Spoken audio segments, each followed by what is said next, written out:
Dear student, good morning all of you. प्रतियोगिता संसार में आप सभी का स्वागत है। आज का हमारा अध्ययन विषय है यूजीसी नेट जेआरएफ पेपर 1 और ये है हमारा क्लास नंबर 3। क्लास 2 और क्लास 1 में हम अध्ययन किए हैं शिक्षण की अवधारणा और शिक्षण का उद्देश्य। क्लास 2 में अध्ययन किए शिक्षण के स्तर और शिक्षण की विशेषताएँ, और क्लास 3 में हम अध्ययन करेंगे शिक्षण से मूल अपेक्षाएँ या आवश्यकताएँ और शिक्षण जो विद्यार्थी है उनकी विशेषताएं। तो चलिए आज का क्लास स्टार्ट करते हैं। यूजीसी नेट जेआरएफ पेपर 1 हमारा टॉपिक है शिक्षण से मूल अपेक्षाएं या आवश्यकताएं, इंग्लिश में बेसिक रिक्वायरमेंट ऑफ टीचिंग। हम 2023 के सिलेबस के अकॉर्डिंग अध्ययन कर रहे हैं, तो ये हमारा अगला पॉइंट है। तो चलिए स्टार्ट करते हैं। शिक्षण से मूल अपेक्षाएं या आवश्यकताएं, यानी कि शिक्षण हमें कौन प्रदान करता है? शिक्षक। तो उनसे क्या हमें मूल अपेक्षाएं होनी चाहिए या आवश्यकताएं होनी चाहिए, या शिक्षक में क्या गुण होने चाहिए जो शिक्षार्थी के विकास के लिए या शिक्षण कार्य के लिए उपयोगी हो, इसका अध्ययन इसमें होता है। तो सबसे पहला है शिक्षक का सकारात्मक दृष्टिकोण, यानी कि शिक्षण की सबसे मूल अपेक्षा क्या होता है? शिक्षक का सकारात्मक दृष्टिकोण होना चाहिए, क्योंकि शिक्षक यदि सकारात्मक रहेगा तभी जो शिक्षण के क्या करेगा, उसका शिक्षण भी सकारात्मक होगा और जो बच्चे होंगे शिक्षार्थी वे भी सकारात्मक ही रहेंगे।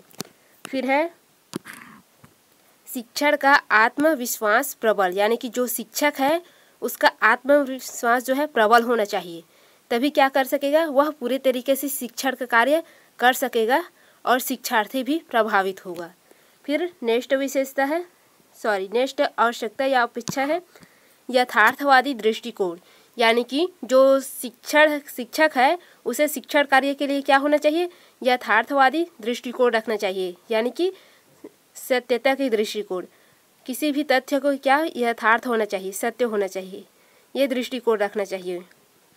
शिक्षण कार्य के लिए हमेशा यथार्थवादी दृष्टिकोण आवश्यक है, क्योंकि यदि बच्चों को यथार्थ बातों को बताकर नहीं शिक्षण प्रदान करेंगे तो क्या होंगे, बच्चे भी यथार्थवादी नहीं बनेंगे, वे भी दूसरे रास्ते में चले जाएंगे, जो कि शिक्षण का उद्देश्य नहीं है। तो शिक्षण की मूल अपेक्षा में एक और पॉइंट है यथार्थवादी दृष्टिकोण। फिर है छात्रों को नए दिशा देने में समर्थ, यानी कि शिक्षण की एक मूल अपेक्षा या आवश्यकता है कि शिक्षार्थी जो है उसको नई दिशा देने में समर्थ होना चाहिए, यानी कि जो शिक्षक है जो शिक्षण प्रदान कर रहा है वो क्या होने चाहिए? छात्रों को नई दिशा देने की क्षमता रखना चाहिए। फिर है नेक्स्ट आवश्यकता विषय का पूर्ण ज्ञान होना चाहिए, यानी कि जो शिक्षक शिक्षण कार्य कर रहा है, यानी कि शिक्षण प्रदान कर रहे शिक्षार्थियों को, उनमें क्या होना चाहिए? विषय का पूर्ण ज्ञान होना चाहिए, तभी वह क्या कर सकता है, एक शिक्षार्थी को पूर्ण ज्ञान प्रदान कर सकता है। इस प्रकार से शिक्षण का मूल अपेक्षा है विषय का पूर्ण ज्ञान होना चाहिए। फिर है अभिव्यक्त करने की क्षमता प्रबल होनी चाहिए, असीम होनी चाहिए, यानी कि जो शिक्षक है वो उनमें क्या होना चाहिए? शिक्षण प्रदान करने की जो क्षमता है वह क्या होना चाहिए? प्रबल, सुदृढ़ होना चाहिए।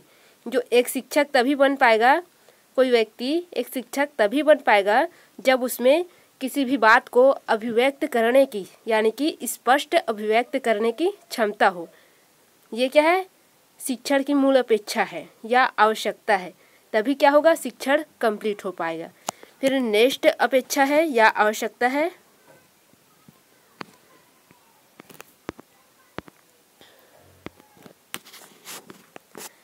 सामाजिक प्रतिबद्धता तथा विश्वास का भाव होना चाहिए, यानी कि जो शिक्षा कार्य के लिए जो अपेक्षा है या मूल आवश्यकता है वह है जो शिक्षक है उनमें क्या होना चाहिए? सामाजिक प्रतिबद्धता और विश्वास का भाव होना चाहिए। जो शिक्षार्थी है वो क्या होगा? तभी प्रभावित होगा। यदि जो शिक्षार्थी है वह शिक्षा पर विश्वास नहीं कर पाएगा तो क्या होगा? जो शिक्षण कार्य है वह सफल नहीं होगा। इसीलिए शिक्षण का मूल अपेक्षा में विश्वास का भाव होना चाहिए ये। फिर नेक्स्ट है शिक्षक के अवांछित व्यवहार को युक्तियुक्त तरीके से दूर करने का प्रयास, यानी कि जो शिक्षक क्या करता है, छात्रों के जो अवांछित व्यवहार है उसे युक्तियुक्त तरीके से, यानी कि एक योजना बनाकर उसे दूर करना चाहिए, उसे दूर करने का प्रयास करना चाहिए। कुछ शिक्षक क्या करते हैं, जो छात्र यदि कोई छात्र गलती करते हैं या कुछ अलग रास्ते पर चले जाते हैं तो उनको दंड के द्वारा क्या करते हैं, सुधारने का प्रयास करते हैं, किंतु जो शिक्षार्थी होता है वो और उस रास्ते पर चले जाता है। लेकिन यदि वह शिक्षक उसे प्यार से समझाता तो क्या होता, हो सकता था वह सही रास्ते पे आ जाता है। लेकिन शिक्षक ने क्या किया, उसके साथ गलत किया, दुर्व्यवहार किया, इसी वजह से वो उस रास्ते में वापस ही नहीं आया, यानी कि सही रास्ते वापस नहीं आया, जिस रास्ते में चला जा रहा था उसी रास्ते में चला गया। तो इस प्रकार से क्या होना चाहिए, जो छात्रों के अवांछित व्यवहार को युक्त तरीके से दूर करने का प्रयास, ये क्या है, शिक्षण की मूल अपेक्षा होती है। फिर है दंडात्मक के स्थान पर पुरस्कारात्मक पद्धति का प्रयोग, यानी कि जो शिक्षण कार्य में शिक्षक को दंडात्मक के स्थान पर पुरस्कारात्मक पद्धति का प्रयोग करना चाहिए। इससे क्या होता है, जो शिक्षार्थी होता है वे पुरस्कार प्राप्त करते हैं, जिससे वे और भी उत्सुक हो जाते हैं और अधिक मेहनत करने के लिए। ये फिर है नेक्स्ट पॉइंट, आदर्शों, सिद्धांतों व महापुरुषों के आख्यानों से छात्रों के बुद्धि का सम्मार्जन करना चाहिए। यानी कि इसमें कहा गया कि जो आदर्श व्यक्ति है, उनके सिद्धांत है, उनके द्वारा जो कहे गए आदर्श वाक्य है, इन सभी के माध्यम से जो छात्र के बुद्धि है उनमें क्या करना चाहिए, परिवर्तन करना चाहिए, उनमें प्रभाव डालना चाहिए, ताकि वे छात्र भी क्या हो सके, उनसे प्रेरित होकर अच्छे सद्मार्ग पर चल सके, सद्बुद्धि प्राप्त कर सके। फिर नेक्स्ट आवश्यकता है या अपेक्षा है, छात्रों को न केवल सूचनाएं देना अपितु उनका उपयोग बताना। यानी कि शिक्षण का मूल अपेक्षा एक और है, इसमें क्या होता है, जो छात्र होता है उनको केवल सूचनाएं ही नहीं देना चाहिए, उस सूचना का उपयोग भी देना आवश्यक है। नेक्स्ट है छात्रों में सीखने की इच्छा उत्पन्न करना, क्योंकि जो छात्र है उनको बलपूर्वक शिक्षा या ज्ञान नहीं प्रदान कर सकते। तो शिक्षण की एक और मूल अपेक्षा क्या है, छात्रों को सीखने के लिए उनमें इच्छा उत्पन्न करना, उनको उत्सुक करना, क्योंकि कोई भी व्यक्ति हो, बालक हो, उनको हम बलपूर्वक क्या कर सकते हैं, किसी भी तथ्य को समझा नहीं सकते।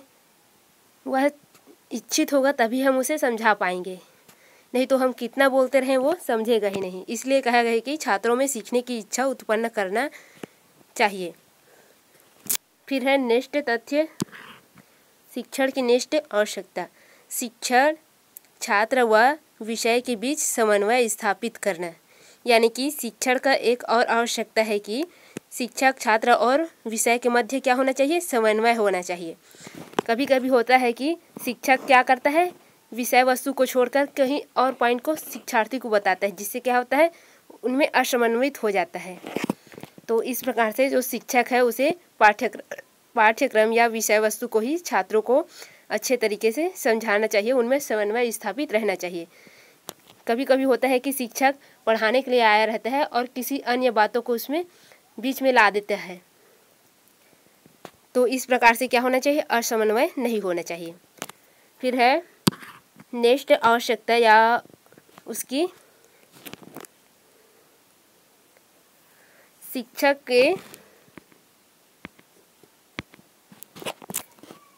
शिक्षक में शांति, संतोष, उदारता, कर्मनिष्ठा होनी चाहिए। शिक्षण की एक मूल अपेक्षा और क्या है या आवश्यकता, शिक्षक में शांति, संतोष, उदारता, यानी कि शिक्षक शांत मन वाला होना चाहिए, उनमें संतोष होना चाहिए और उदार भाव होना चाहिए और कर्मनिष्ठ होनी चाहिए। यदि शिक्षक में ये गुण नहीं पाए जाते तो वह क्या होता है, प्रभावी शिक्षण देने में असमर्थ होता है। तो शिक्षण की एक महत्वपूर्ण मूलभूत आवश्यकता या अपेक्षा ये भी है कि जो शिक्षक होता है वे शांत प्रवृत्ति के होना चाहिए, संतोष प्रवृत्ति के होना चाहिए, उनमें उदारता होनी चाहिए, उग्रता नहीं, क्योंकि उग्र होते हैं वह क्या होते हैं, जल्दी क्रोधित हो जाते हैं। और बच्चे कुछ ना कुछ मिस्टेक करते हैं तो उन पर उग्रता दिखाएंगे तो ये क्या होगा, वहाँ पर असमन्वय आ जाएगा, समन्वय स्थापित नहीं होगा। इस प्रकार से क्या कहा गया है, यहाँ पर उदार भाव होने चाहिए। यदि जो शिक्षक है वह उदार भाव से शिक्षण कार्य करेंगे तो शिक्षार्थी जो क्या होगा, वह सभी कार्यों को कंप्लीट करेंगे और ध्यानपूर्वक करेंगे। और यदि उग्रता दिखाएंगे तो शिक्षार्थी क्या करेंगे, नाराज हो जाएंगे और किसी भी कार्य को पूर्ण सही तरीके से नहीं करेंगे। फिर नेक्स्ट है छात्रों की रुचि, क्षमता, योग्यता को जागृत कर मार्गदर्शन या मार्ग प्रशस्त करना। यानी कि जो शिक्षण कार्य है उसका मूल अपेक्षा क्या होता है, जो छात्र होते हैं उनमें रुचि, उनकी क्षमता और योग्यता को विकसित करना। पहले क्या होते हैं, जो छात्र होते हैं वह स्मृति स्तर पर उनकी रुचि क्या होती है, खेल कूदों में, हर एक चीज़ों में क्या होते हैं, बदलते रहते हैं समय दर समय। कभी कुछ और करने का मन, कभी कुछ और करने का मन। उनकी क्षमता जो है बहुत ही नीचे रहते हैं, वे केवल रटने का कार्य करते हैं शिक्षण लेवल में।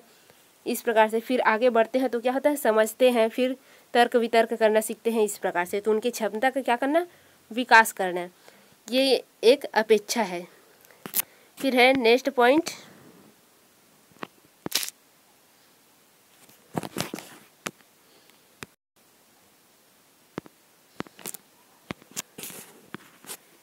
शिक्षक को छात्रों के सर्वांगीण विकास पर बल देना चाहिए। यानी कि शिक्षण का एक और मूल अपेक्षा या आवश्यकता क्या है, जो शिक्षक होता है उसको छात्रों के सर्वांगीण विकास, केवल शैक्षणिक में सैद्धांतिक विकास ही नहीं, उनका सर्वांगीण विकास होना चाहिए। शारीरिक, आर्थिक, मानसिक सभी प्रकार के विकास होना चाहिए उनमें। तो ये क्या होता है, शिक्षक को उनके छात्रों के सर्वांगीण विकास पर बल देना चाहिए। फिर ये कंप्लीट होता है आपकी शिक्षण से मूल अपेक्षाएं या आवश्यकताएं। अब आगे देखते हैं हम शिक्षार्थी की विशेषताएं या विद्यार्थी की विशेषताएं या अध्येता की विशेषताएं या अधिगमकर्ता की विशेषताएं। जो शिक्षार्थी होता है उसे अनेक नाम से हम जानते हैं, ये यहाँ पास दिया हुआ है। उसे शिक्षार्थी को विद्यार्थी भी कहते हैं, अध्येता भी कहते हैं, अधिगमकर्ता भी कहते हैं, ये इनके पूरे नाम हैं। तो हम यहाँ पास देखेंगे इनकी विशेषताएं, आपके सिलेबस में दिया हुआ है ये। तो चलिए स्टार्ट करते हैं, शिक्षार्थी की क्या क्या विशेषताएं होती है। शिक्षार्थी का अर्थ देख लेते हैं पहले। विद्यार्थी, शिक्षार्थी या अध्येता किसे कहते हैं, किसी कार्य या इच्छा को सीखने की इच्छा रखने वाला व्यक्ति शिक्षार्थी कहलाता है। ये कौन होता है, शिक्षार्थी। विद्यार्थी किसी कार्य को सीखने की इच्छा रखता है, वह क्या होता है, शिक्षार्थी कहलाता है या विद्यार्थी कहलाता है। सामान्य अर्थ में हम देखें तो अध्ययन करने वाला या सीखने वाला व्यक्ति क्या होता है, शिक्षार्थी या विद्यार्थी होता है। उसे अध्येता भी कहते हैं, अधिगमकर्ता भी कहते हैं। फिर अब हम देखते हैं शिक्षार्थी की विशेषताएं।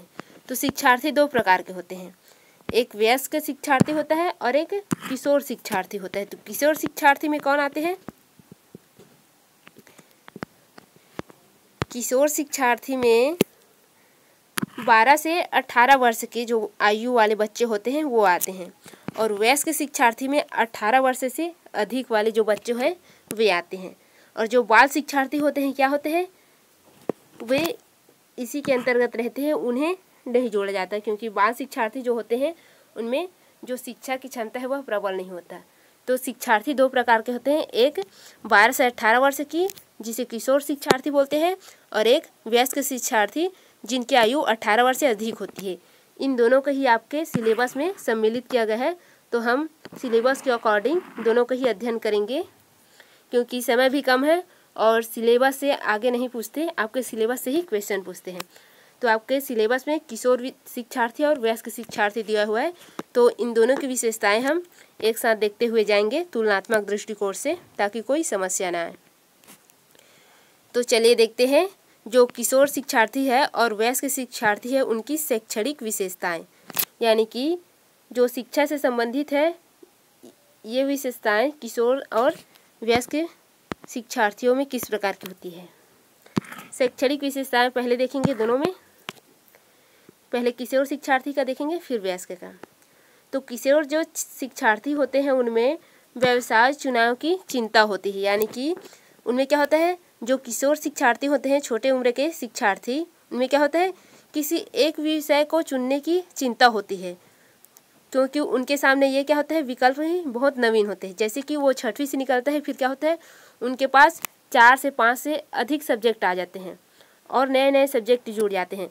तो उनके दिमाग में एक चिंता से भय बन जाती हैं कि हम किस विषय को चुनें। जैसे जैसे आगे बढ़ता है उनके पास नए नए सब्जेक्ट आने लगते हैं, तो वो क्या होता है, अपने व्यवसाय या अलग अलग कार्य आने लगते हैं, तो हम किस कार्य को चुनें इसकी उनको चिंता रहती है, क्योंकि वो प्रबल नहीं रहते, उनकी क्षमता जो है क्या होती है, इतनी नहीं रहती कि वो सही चुनाव कर सकें। इस प्रकार इसीलिए उनमें चिंता होती है। फिर है वयस्क शिक्षार्थी का विशेषता देख लेते हैं। पहला में क्या है, समझने की जिज्ञासा, यानी कि जो वयस्क शिक्षार्थी होता है उनमें क्या होता है, किसी भी तथ्य को समझने की जिज्ञासा जो है अधिक होती है, किंतु जो बाल विद्यार्थी है, किशोर विद्यार्थी, उनमें क्या होता है, ये नहीं होता, वो क्या करते हैं, रटने का कार्य करते हैं। तो ये क्या होता है, उनकी शैक्षणिक विशेषता। फिर नेक्स्ट विशेषता देखते हैं, जो 12 से 18 वर्ष के विद्यार्थी होते हैं, किशोर विद्यार्थी, वो क्या करते हैं, मूर्त से अमूर्त की ओर जानकारी प्राप्त करते हैं, यानी कि उन्हें क्या पता होता है, यह पृथ्वी है और इसमें हम रह रहे हैं, किंतु पृथ्वी में और कितने सारे जीव जंतु रह रहे हैं, किस प्रकार से रह रहे हैं, ये क्या है, उनके लिए अमूर्त है, वह उनको दिखाई नहीं दे रहा है।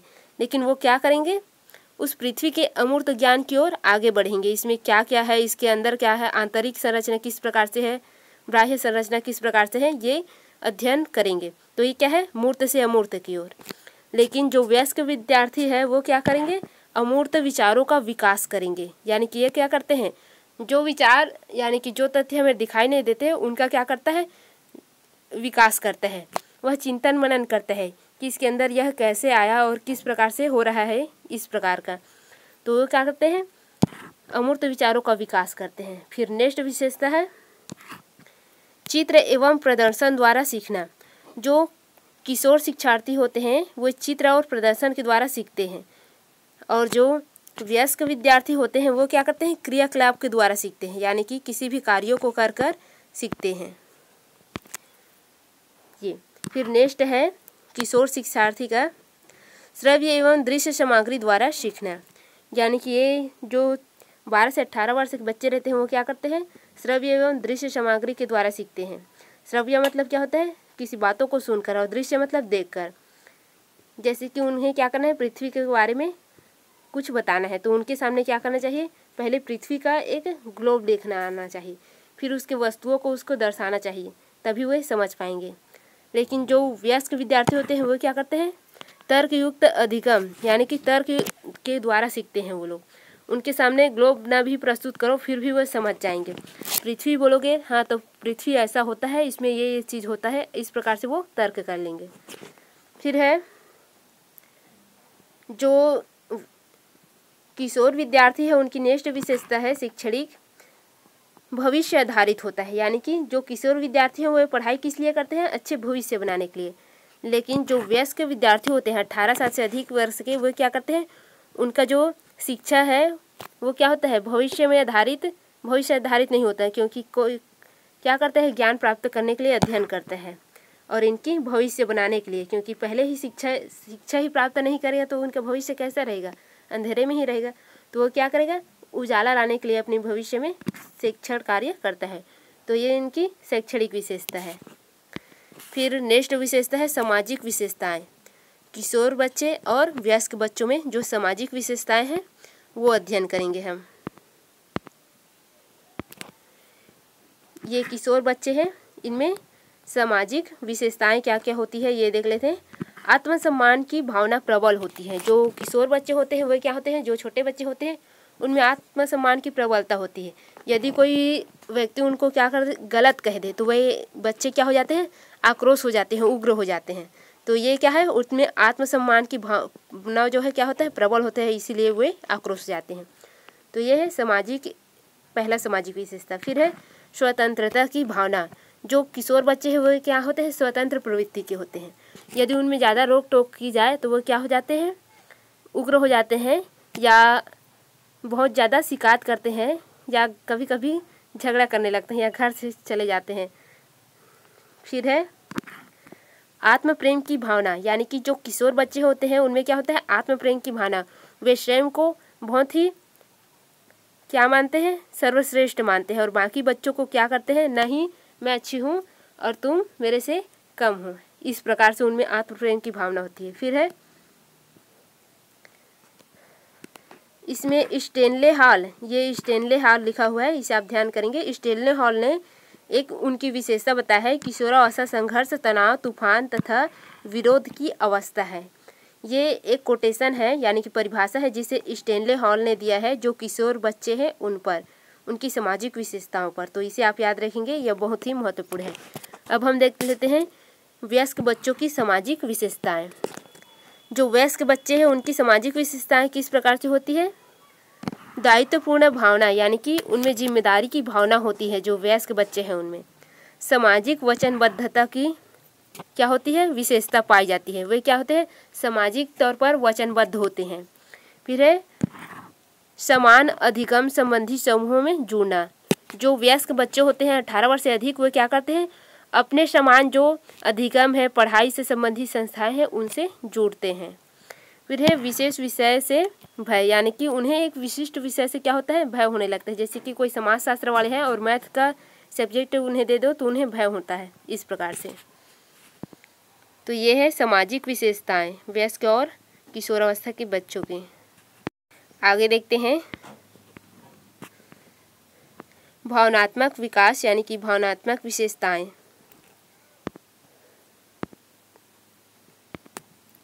पहले किशोर बच्चों की देखेंगे, फिर वयस्क बच्चों की।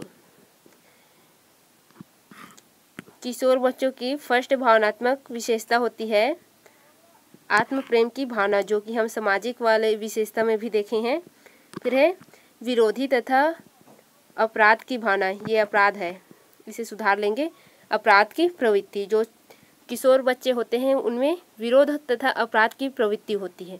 यदि उनमें ज़्यादा रोक टोक की जाए तो वे क्या हो जाते हैं? विरोधी प्रवृत्ति दिखाने लगते हैं। या कोई बच्चा एक बच्चे को कुछ भी बोल देता है तो वो इसका विरोध करने लगता है, और ज़्यादा होता है तो मारपीट करने लगता है। इस प्रकार से ये क्या है? विरोधी तथा अपराध की प्रवृत्ति उनमें पाई जाती है। फिर है समायोजन का अभाव, ये उनकी भावनात्मक विकास का क्या होता है? अभाव होता है, जिसके कारण उनमें क्या पाया जाता है? समायोजन का अभाव पाया जाता है। वे पढ़ाई के समय में खेलने चले जाते हैं, तो ये क्या हो गया? समायोजन का अभाव, वो समय ही नहीं निकाल पाते किसी कार्य को विशिष्ट तौर पर करने के लिए। फिर है विषमलिंगी काम भाव का अभाव, ये विशेषता भी किशोर बच्चों में पाया जाता है। फिर है वयस्क बच्चों की भावनात्मक विशेषताएं। तो आत्मनियंत्रण, जो वयस्क बच्चे होते हैं 18 वर्ष से अधिक वाले, उसमें क्या होते हैं? आत्मनियंत्रण की भावना होती है। फिर है पूर्ण समायोजन की विशेषता, उनमें एक और विशेषता पाई जाती है। वे क्या करते हैं? अपने समय को अपने अनुसार, अपने कार्यों के अनुसार क्या करते हैं? पूर्ण समायोजित कर लेते हैं। जैसे कि पढ़ाई के समय पढ़ाई है, अन्य कार्य के समय अन्य कार्य, उनके लिए एक निश्चित समय निकाल पाते हैं।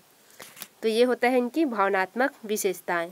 फिर आगे की विशेषताएं देखते हैं।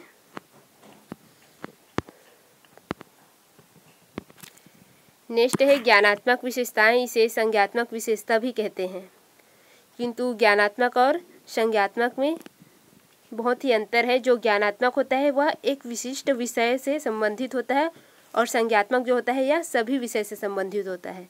तो ये हम उनकी विशेषताएं देखते हैं। सबसे पहले हम किशोर विद्यार्थी की ज्ञानात्मक विशेषता देखते हैं, फिर उनकी वयस्क विद्यार्थी की ज्ञानात्मक विशेषता देखेंगे। तो पहले किशोर विद्यार्थी की, जो किशोर शिक्षार्थी होते हैं उनकी फर्स्ट ज्ञानात्मक विशेषता है मानसिक तनाव व दबाव की अवस्था, यानी कि जो किशोर विद्यार्थी होते हैं 12 से 18 वर्ष की जो बच्चे होते हैं, विद्यार्थी होते हैं, उनमें मानसिक तनाव व दबाव की अवस्था होती है।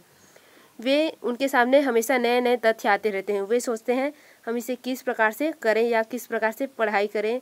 ये हमेशा तनाव और दबाव में रहते हैं। जो शिक्षक होता है क्या करते हैं? उनको हमेशा दबाव डालते रहते हैं कि इस तथ्य को करो, इस चीज़ को पढ़ो। इस प्रकार से घर से भी उन्हें मानसिक तनाव या दबाव की अवस्था मिलती है। घर में के लोग भी उन्हें क्या करते हैं?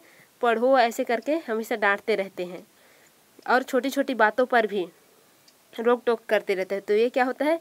वे हमेशा मानसिक तनाव और दबाव की अवस्था में रहते हैं। फिर है दिवस स्वप्न देखना, यानी कि जो बच्चे होते हैं वो क्या करते हैं?